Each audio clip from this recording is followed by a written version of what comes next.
பானை குழம்பு இது. பூசணிக்காய் போட்டு வெத்த குழம்பு. எண்ணெய்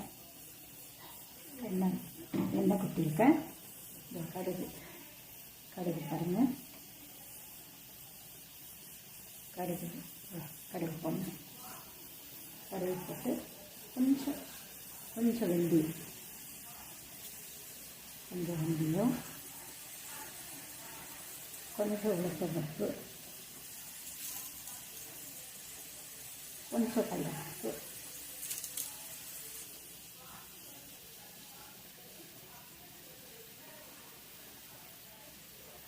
கொஞ்சம் உளுத்தம்பருப்பு, கடலைப்பருப்பு,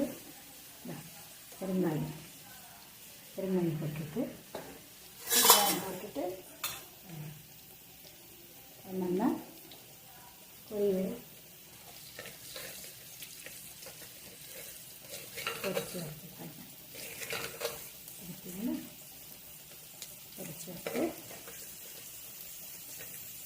பொரிச்சு வந்தோடனே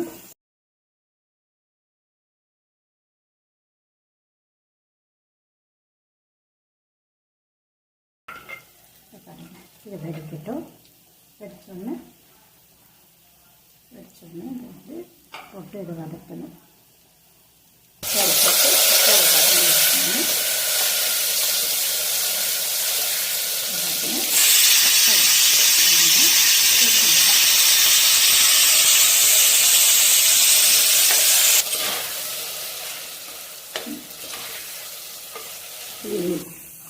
கரைச்சி வச்சுருக்கேன் இல்லையா, பொடி போட்டு அதை வந்து அப்படியே கொட்டி இதை உப்பெல்லாம் போட்டேன் அப்படியே.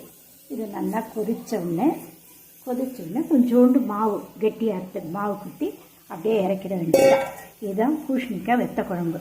நல்லாயிருக்கும். இதை வந்து சாப்பிட்டு நல்லாயிருக்கும், ஹெல்த்தியாக இருக்கும். உடம்புக்கு ரொம்ப ஹெல்த்தி. இது இரத்த விருதையும் கூட. பூசணிக்காய் வந்து இரத்த விருது,